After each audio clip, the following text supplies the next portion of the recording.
First of all, I want to welcome you for being here. And I want to tell you why I wanted to make a few introductory comments about this play.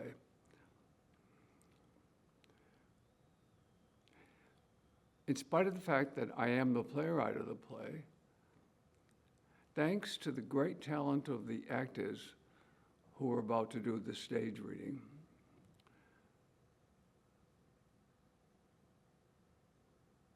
I was able to see how the play evolves through their talent from page to stage.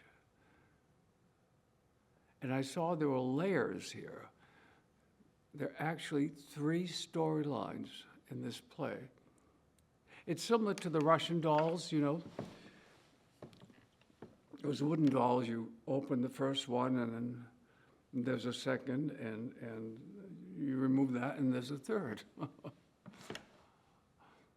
I'm not going to go into more detail about the 3 storylines, except to say that they're all 3 facets of the precious gem we call true friendship. And those facets reflect friendship's unique brilliance, and thereby spotlighting friendship's resilience to be destroyed, even by some very emotionally devastating discoveries. I think it's best summed up by a quote I once read. A friend is someone who knows all about you and still loves you. Once again, I want to thank you, and please enjoy the performances of these very talented actors.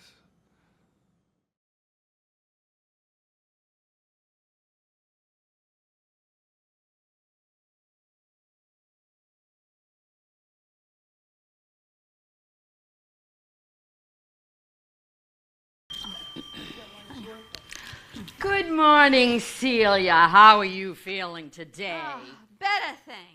I don't have a fever, and I'm not coughing, but my appetite is still lousy, and I'm very tired.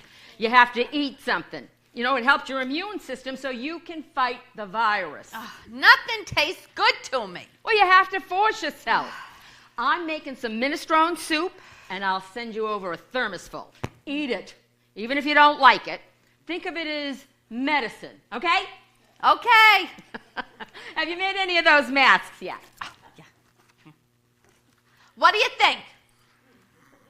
Oh, well, certainly different than any other hospital mask I've ever seen.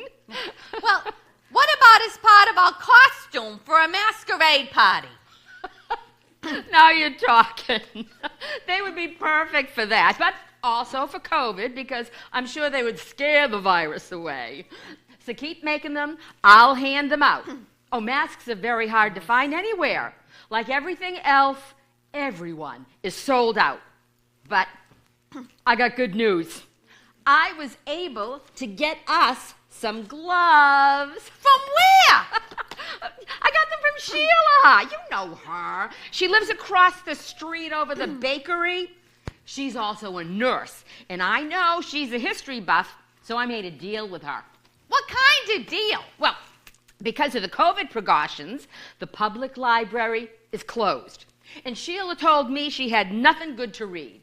Well, I know we had a couple of excellent historical novels in the school library, which I was sure she would enjoy. And I told her I would go to the school, bring her the books, if she would keep giving us a supply of these disposable gloves. That's great. Now we're pretty much set. Yep. Now, when I was at school, I thought of something else. What? Well, I think it was because I was in the history section of the library that it hit me. What hit ya? This pandemic is truly a historic milestone. People are going to be reading about it and discussing it for years.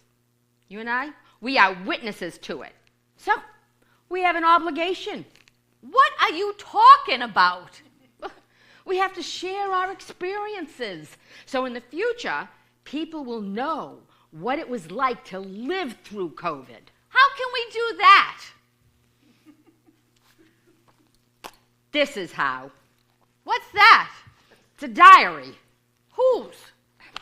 They're gonna be ours. Ours? Yes, ours. Haven't you ever kept a diary? No, have you? Yes. I started writing a diary when I was a young girl. Oh, in those days, I was pretty much a loner. And one day, my favorite aunt brought me these 3 diary books. She told me that a diary was like having a special friend to whom you could tell everything, no matter how secret, without ever worrying. And you filled 3 books? No. I stopped when I got to college because I had a wonderful roommate, Julia. Oh, she and I became such close friends, and we shared all our experiences. Oh, and she took the place of your diary friend. That's right. I stopped making the entries into the diary, well, when I started working at the school, 18 years ago? Why then? You had plenty of people around you. You couldn't have been lonely. No, I wasn't lonely, but that's not the only reason you keep a diary. Sometimes something very personal happens that you never expected. And the diary becomes that friend that you can share it with. Well, nothing like that personal has ever happened to me for a long time, so I got nothing to tell. It doesn't have to be personal. It can be a historical document, too. In fact, that's why I sent it over to you. Take a look in the basket. Here. Gosh. I'm telling you, it's a waste of time.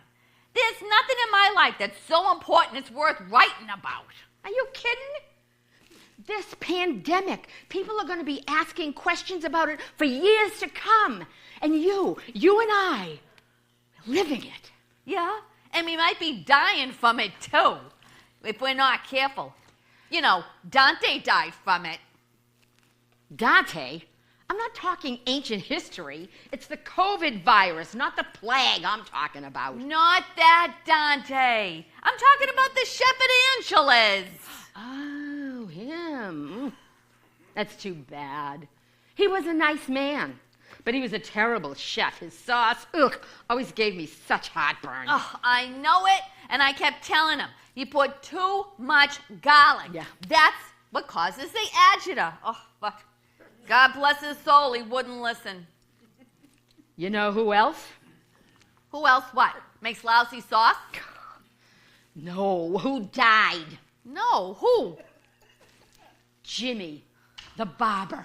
He was in a nursing home. I heard. They say it's loaded with the virus in there. Oh, poor Jimmy. I used to go with him before I met Roger. In fact, I met Roger in Jimmy's barber shop. Oh, that's how you met Roger? Yeah.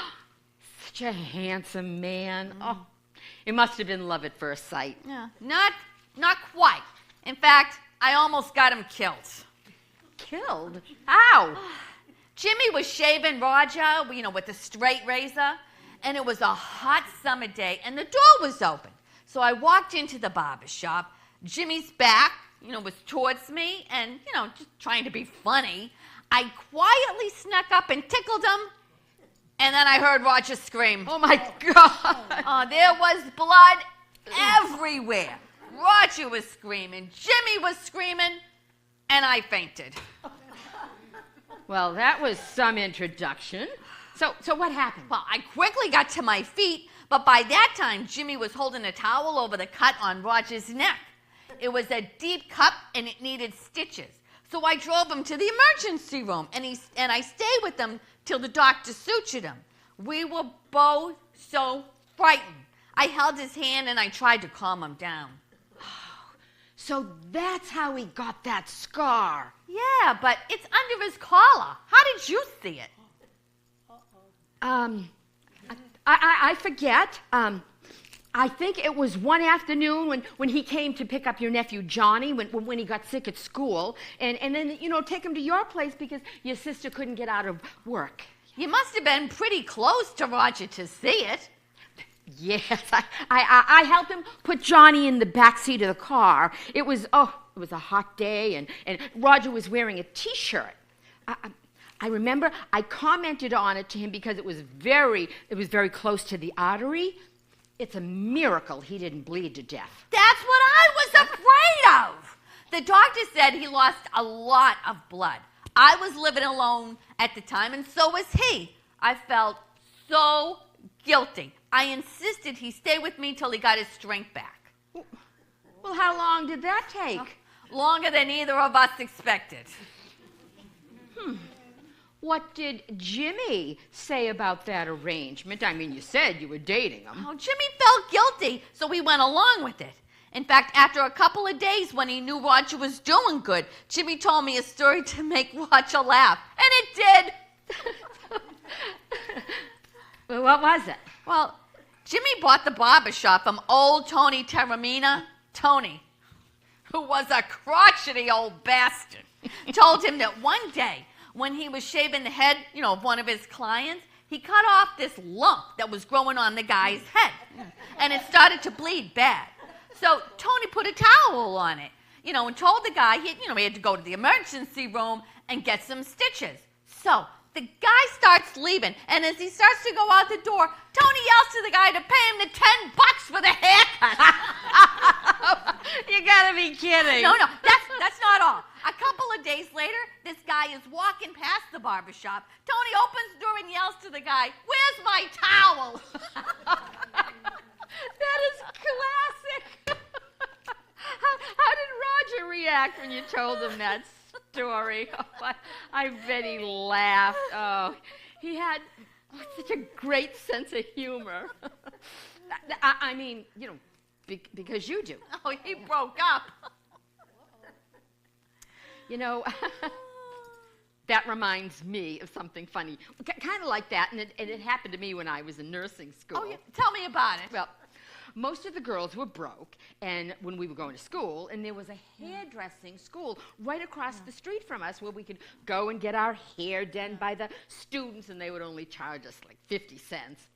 Turned out that one of the girls in my study team was very well off, and she had a real attitude. Well, she only went to high-class stylists.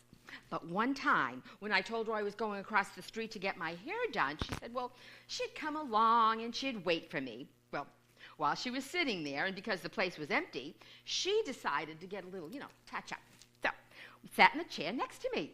We're both reading our course book, and, because we had a final coming up, all of a sudden, I hear her scream. I look up, and her hair's on fire. Oh, my God! The student had panicked, and then she poured water all over her, and the commotion caused the owner of the school to come out. She walked around my classmate a few times, shook her head, and said, well, there'll be no charge for that. That's even funnier than my Jimmy story. But did your classmate suffer any burns? Only to her pride. She is lucky. Burn scars are ugly. But but wait a minute. Speaking of scars, I can't believe you remembered Roger's scar. It's because I put it in my diary. Why did you do that? Because of what he told me when I asked him how he got it. Oh, well, what did he say? He said it was from Cupid's arrow. Of course, I asked him what he meant by that, and he said he fell in love because of the cut. But we were so concerned about getting your nephew Johnny to your place, well, the conversation ended there. I'm not surprised. Roger loved Johnny. He treated him like the son that we lost. That was 16 years ago. And I couldn't talk about it till recently because I felt so guilty. Guilty? For what? The boy died of some congenital thing that the doctor said I gave him. They said that I had something in my blood, some gene that gave the baby a bad heart and lungs. He only lived for a year. But in a way, that was too long. You know, as cruel as it sounds, maybe it would have been better if he died right away. What do you mean? It was just long enough for us to get attached to him. You know, Roger, he stopped working and stayed with the baby every day. You have no idea what it's like to know that your child is going to die and there's nothing you can do about it. Then when it finally happened, Roger's personality changed. He started drinking a lot. He started yelling at me for any stupid thing. And he never even wanted to try to have another baby because he was afraid the same thing was going to happen. Right up until the day he died, he made me feel guilty for something I had no control over. He wanted a son so badly. That's why he loved his nephew so much. But my biggest hurt, he didn't love me no more. You are so wrong. Because of the Cupid arrow story, I know he loved you. He actually said Cupid's arrow. That don't sound like Roger. Well, he was a romantic guy. How do you know that? Well, I figured he must be. Otherwise, instead of telling me it was caused by Cupid's arrow, he could have said it was caused by love at first sight. The first sight of blood, that is. He had such a great sense of humor. You know, when we first met, he did have a good sense of humor. Yeah. So, how are your tenants doing with all this COVID business? I know all mine have been vaccinated and boosted. You know, that nice couple, Sam and Julia below me, are both working from home. I can tell it's getting to them because I can hear them fighting sometimes. You know, it's too bad they can't have children. She told me they have been trying and even went to a specialist. No luck. They would make great parents. I told them to adopt or at least become foster parents. She said she was okay with it, but that her husband, not so sure. And then I have Gino on the first floor. He hardly ever leaves the apartment. But I hear and I see people coming and going all times of the day and of the night. I don't know for what. Well, maybe it's just to keep him company. Well, does he live alone? Nah, but none of the people stay very long. I have no idea what they do down there because a few times when his windows were open and I was working in my little garden in the back, I heard what sounded like strange chanting. It's none of my business, and as long as he respects the property and he pays the rent, I don't ask questions. What about your place? Nothing new. All of mine got all their COVID shots, too. That writer, Pietro, below me, still, all day, every day, typing, playing opera, and making either spaghetti sauce with clams or beef stroganoff. How is Pietro? He played bocce with my Roger. Roger thought that Pietro was a genius and many times told me he wished he could write like him. He would always tell Pietro that when they all came over for beer and pizza and bocce. One night, I had to tell Roger, who had one too many, to stop because I could tell it was embarrassing Pietro in front of the other guys. How could you tell that? Because Pietro suddenly said he had to leave and never played bocce with them again. Well, how did Roger take that? I know, he was a sensitive, caring guy. I could tell that from the way he reacted to Johnny's sickness that day, at school. He said it didn't bother him because he said that Pietro was like an absent-minded professor. But I could tell he took it bad. I know he wished he could have an education like Pietro instead of having to go to work to support his family.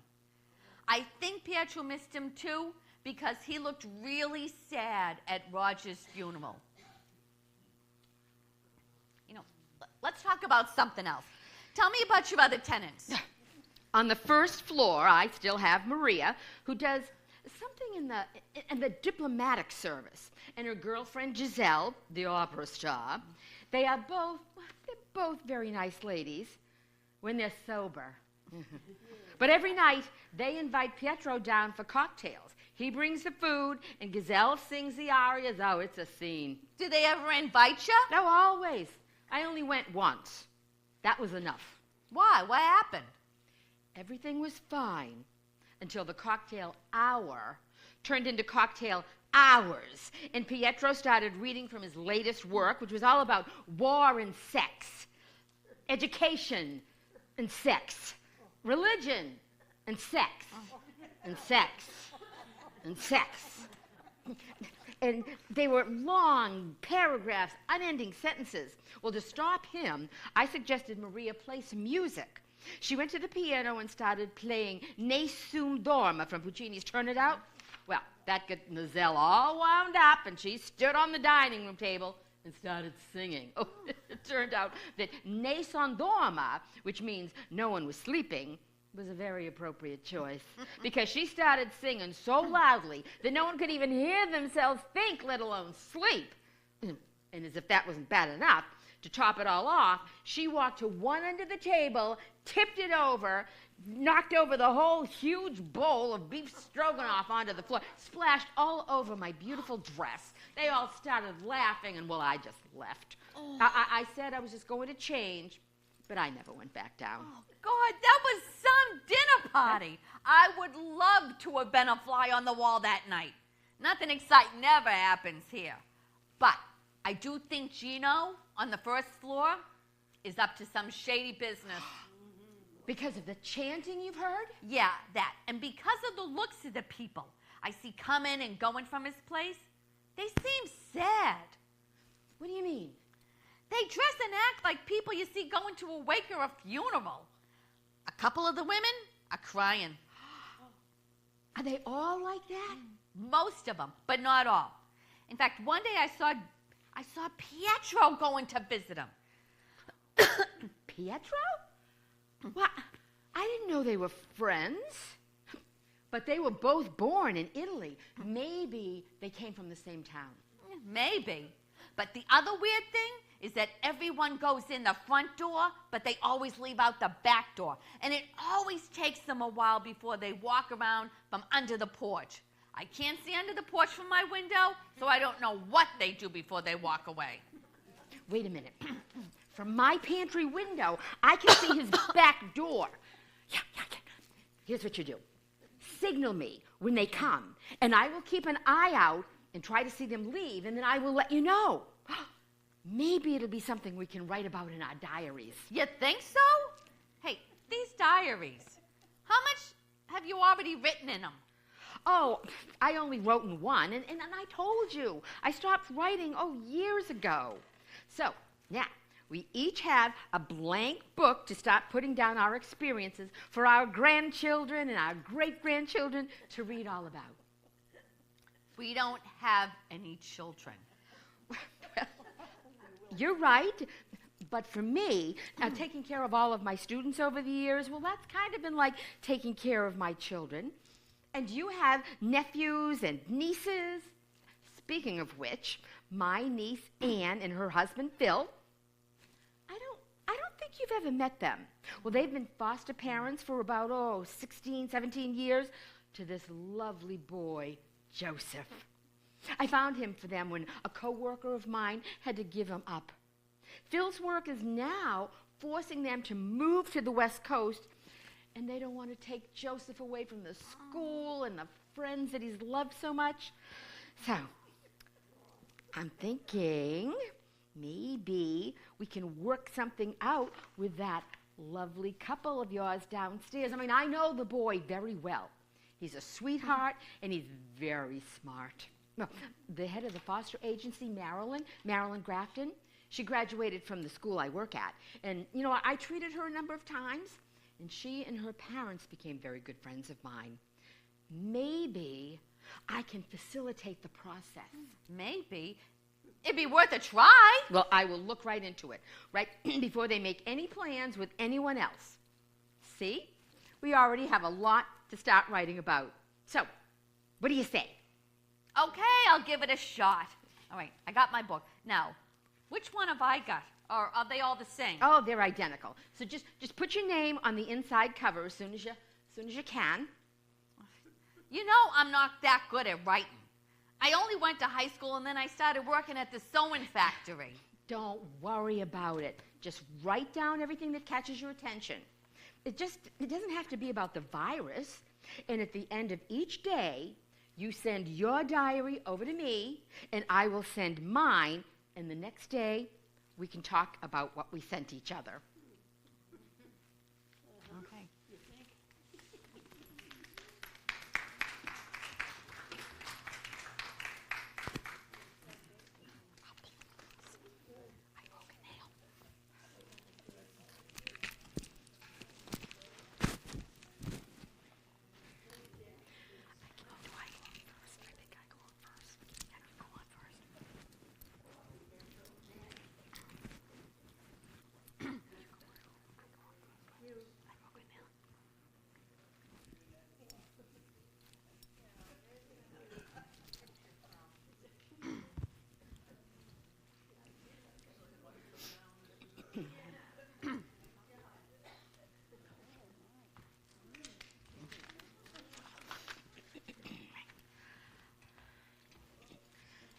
Hey, feeling any better today? Oh, yeah, I slept pretty good last night after eating that minestrone soup you sent over.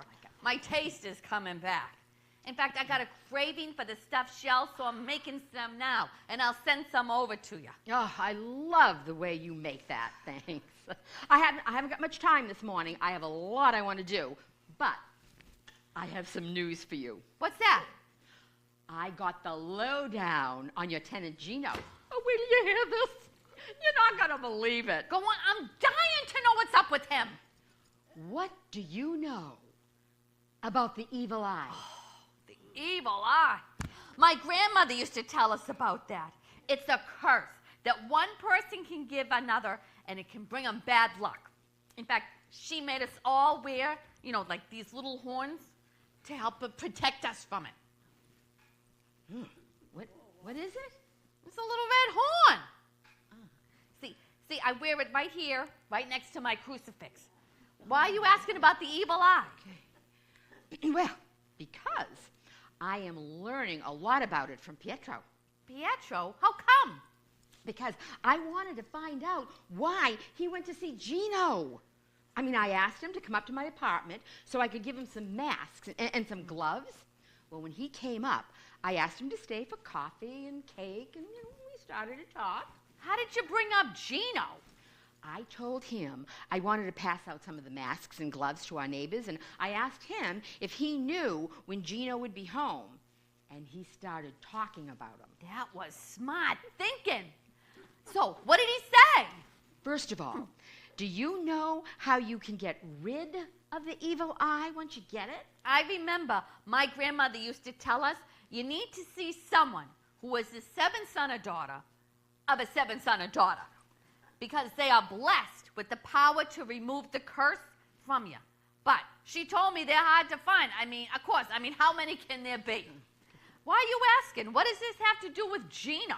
Wait till you hear this. What? Pietro went to visit Gino because he's having a hard time writing, and he wanted to know if it was because a jealous person gave him that evil eye curse by complimenting him on his work. He said that that's how you get it. That he knows that because, well, like you, that his Italian grandmother told him about it. He is right. Someone can give it to you through a compliment. So what happened? Pietro was getting desperate, and he thought maybe Gino had some ideas where he could find someone to help him. That's when Gino told him that he was the seventh son of a seventh son. Can you believe it? That is crazy. So what happened next? Gino told him the first thing is that they have to find out if Pietro had the evil eye. Well, how do you do that? He asked Pietro to slowly drip some olive oil into a container of water, and if the olive oil drops float up and they coalesce into the shape of an eye, you have the curse. I remember that now, yeah. Yeah, well, Pietro's olive oil drops formed an eye. So that's what goes on downstairs. But why do people who visit Gino go in the front door and leave out in the back? And what's with the delay of walking away from the house? I found that out too. Pietro told me that when he asked Gino to cure him of this curse, Gino prayed over him and he laid his hands over Pietro's head. But before he prayed over him, Gino went out into the garden, got a pot filled with dirt, and he took out an earthworm and placed the earthworm on a paper plate in front of Pietro. And then Gino asked Pietro to go out into the garden and bury the worm before leaving the property. He told him that that was an important part of the cure. Do you believe it? I do, because I barely remember my grandmother saying something about how some of the healers use an earthworm to bury the curse once it's removed from them. To tell you the truth, it always seemed like a fairy tale to me. You must have been shocked. I was flabbergasted. I mean, I tried to stay calm when he and I were talking, but inside I couldn't wait to tell you.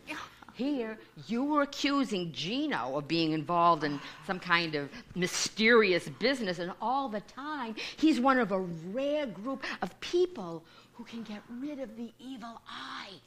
I don't know what to say. No, you don't say anything, because this is so unusual. What you do is you write it down in your diary, just like I told you. I mean, it is unusual, no question about that. And I am going to write it down.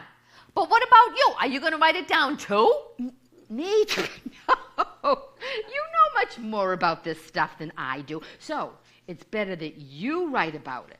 What I'm going to write about is how Pietro thinks he got the evil eye. Did he tell ya? Well, not yet. But I've invited him for lunch. That's one of the reasons I have to rush, because I'm going to see how much I can find out.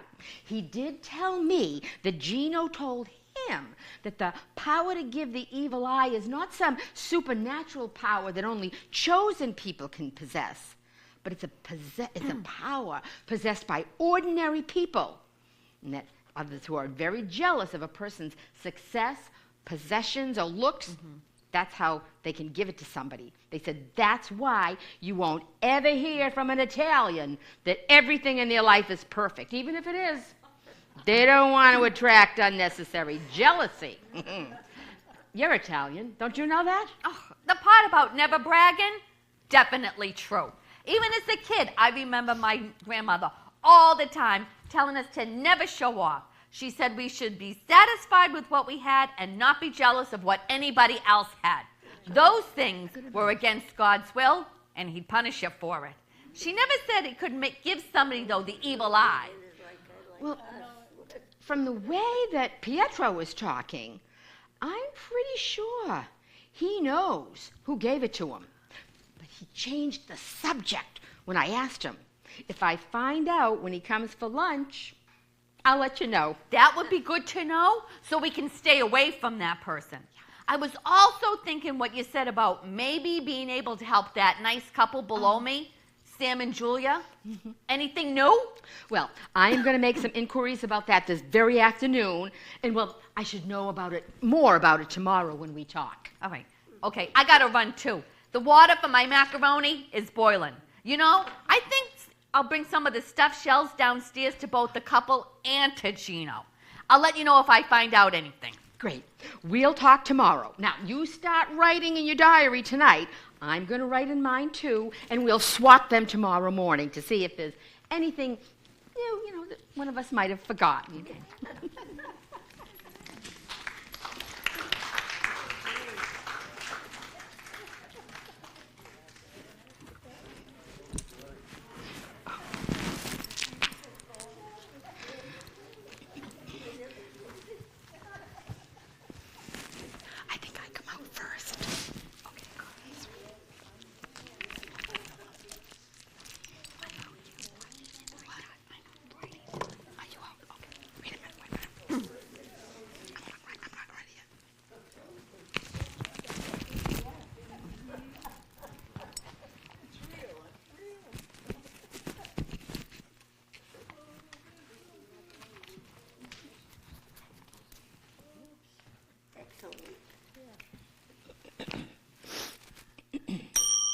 Yeah, hold on a minute. I was just writing down a recipe. You're writing a recipe in there? Yeah. Well, does that have to do with what we were talking about yesterday? Yeah, in a way, yeah. Wait till I tell you. Like I said, I went down to give Gino and some of my macaroni, while we were talking. All right, it turns out his family, like mine, is from Naples. Yeah. One thing led to another, and we found out that both of our grandfathers worked in the bakery, and maybe were bakers, and maybe they even worked in the same bakery. I couldn't believe it. What a coincidence! But what did you learn about the evil eye, and what's with the recipe? Hold on, I'm coming to that. All this time, I never said much to him because, he always kept to himself. So I thought he was a loner. But he is a really nice guy. Soft-spoken, intelligent. He's good looking, too. Interesting. But I'm still waiting to hear what you found out. I'm getting to it. He made me a cup of coffee, and we started talking about the neighborhood. He talked about the couple above him and the next-door neighbors in your building. And then he started talking about Pietro. And I told him I came to visit him a couple of times, and right away, just like that, he thought I already knew, and he told me why Pietro came to see him. You're kidding. I swear on my Roger's grave. He told me that because he was the seventh son, and his father was the seventh son. People believed he could help them, but everybody's problems got to be too much for him. So he had to get away, so he joined the army. When he was discharged, he moved here. Nobody knew him. But how did people around here find out about him? Yeah, a buddy he was in the army with lives a couple of streets away, and they stayed in touch. I guess this buddy got promoted over some people who thought that they had priority. And this guy started to develop a lot of problems. He couldn't hold a job. He couldn't stay in a relationship. He confided in Gino, and Gino felt sorry for him and suggested that maybe someone had given him the evil eye. He did the test. Sure enough, he had the curse, and Gino cured him. Since then, the news somehow got around, and he's busy, but he's very selective and seems to be handling it okay. That is some story. But what about the recipe? When I brought him the stuffed shells, he was making what he said was the most famous dish from Naples, pasta alla Norma. I had some and loved it, so he gave me the recipe. It's made it with eggplant and sauce and regatta salt. Oh, simple, but absolutely delicious. I wanted to share it with anybody reading my diary. Great idea. But do you know why it's called Norma? Yeah, he told me it's named after Bellini's opera Norma. Some playwright at the time thought they were equally beautiful. He knows a lot about Italian history, and he loves to cook. In fact, he's coming over tonight for my chicken parmesan. Oh, sounds like you two are hitting it off. Nice. Very nice. Now, I have some news for you. It's about that nice couple below you. Sam and Julia. I also brought them some of the shells and mentioned there might be a possibility of being able to foster a boy you knew and highly respected, recommended, but that you would be able to pull some strings. How did they react? Oh, they were excited to learn more, especially when I told them you were related to the present foster parents, that you like the boy so much. Excellent. Well, I made an appointment to see Marilyn Grafton. You know that former student of mine that I told you about? She heads the foster agency. She loved the fact that I could personally recommend Sam and Julia and the fact that I lived so close to them. She said she would start the process as soon as she got the go-ahead from the couple. I mean, the process for approval to become a foster parent involves 5 or 6 visits to their home over a period of like a 10 to 12-week period. And they conduct interviews with both parents. They do a home safety inspection. They explain the responsibilities of foster parenting.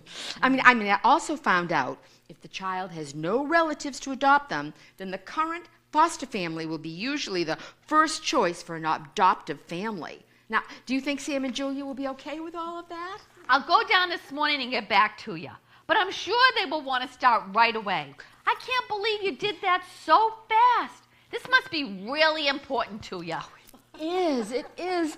I mean, I visit my niece Anne all the time, and I've gotten very close to Joseph. I mean, I want him to have an excellent life. Well, and the selfish thing is, and I admit, the fact that, well, he'll be living so close to me. The world would be a much better place if we had more of that kind of selfish. Do you think it's a good idea to have Gino check and see if Sam and Julia can have a baby on their own? Because both of them might have the evil eye? No, not now. One thing at a time. Let's try and get them the foster parent situation first, and then we'll see. I think it would be too much for them to handle right now. Yeah, that's enough for them to think about without the evil eye. But speaking of the evil eye, you said you were going to try to find out who gave Pietro the curse.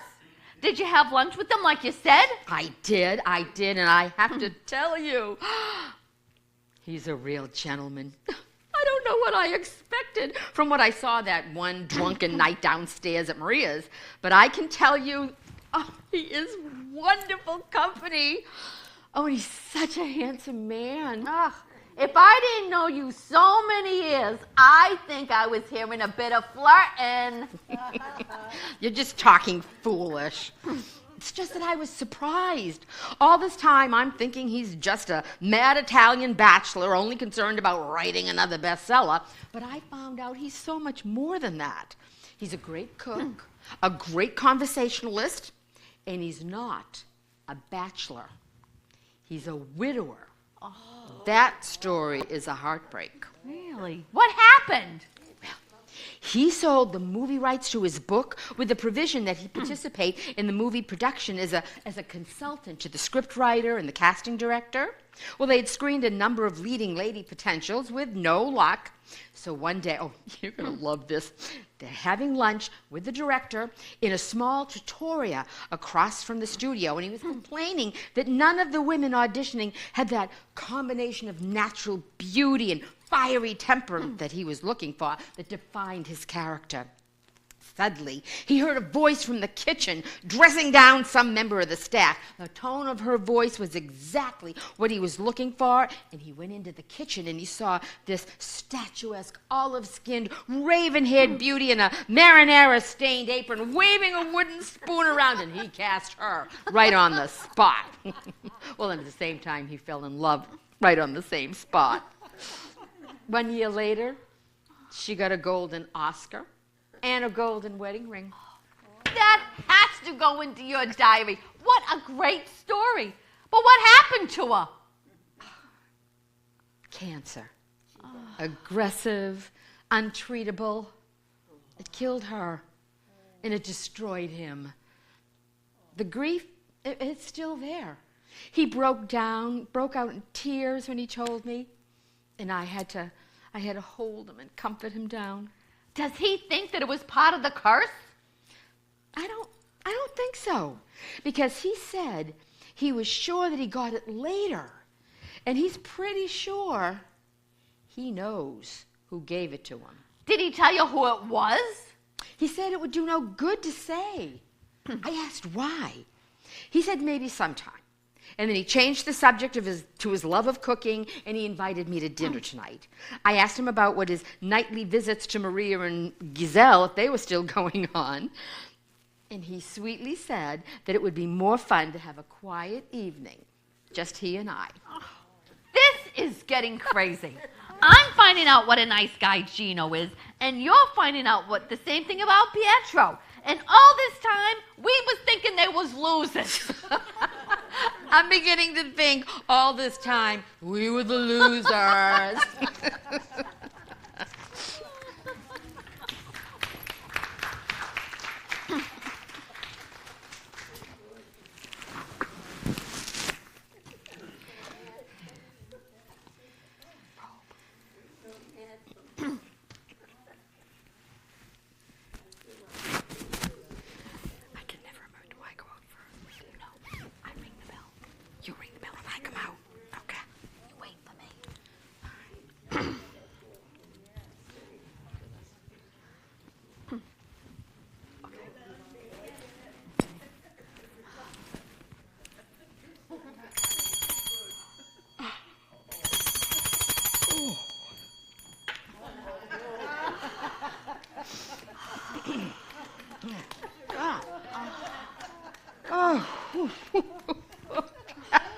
That was some birthday party. Joseph was completely surprised. Everyone had such a great time. They ate all the food. The kids devoured the cake, and later when they went to bed, I had to go send Gino out to get more wine. I mean, I thought I bought plenty. It got crazy with Giselle singing and drunken Pietro reading poetry. I loved it. You should see this place this morning. Dishes, glasses, half-eaten casserole. By the way, why are you whispering? Who? Ah, yeah. Now I remember. You left with Pietro last night. And when we left, Gino was the only one over there with you. Oh, he is so thoughtful. He insisted on staying to help me clean up. Really?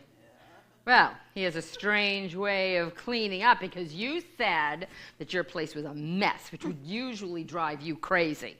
But you have a big smile on your face. Maybe Gino prayed over you last night.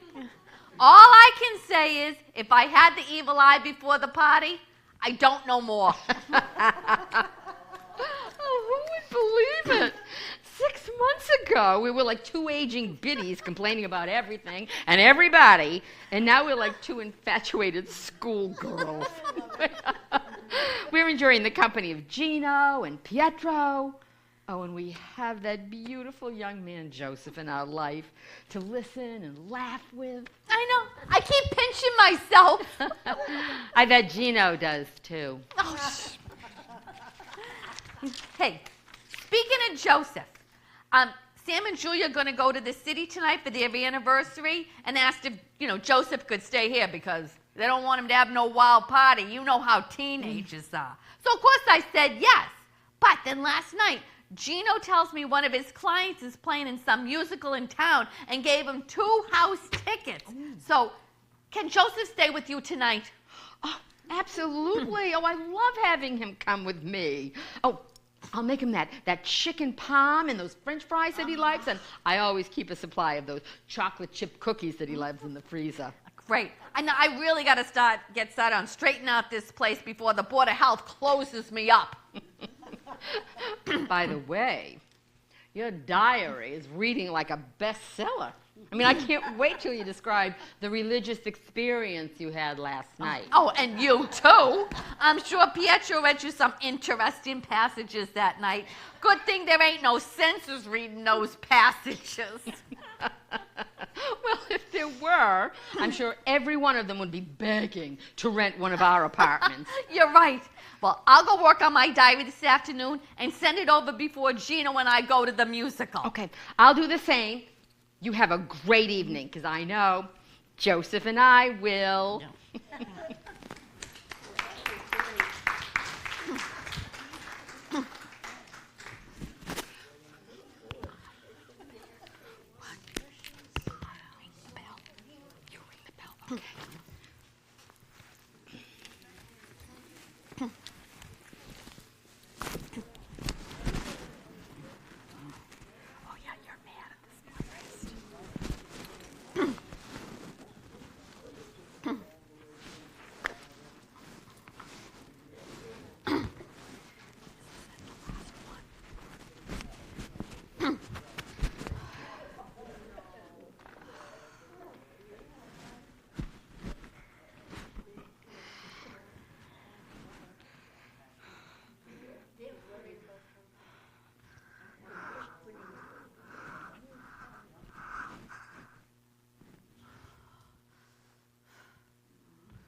What took you so long?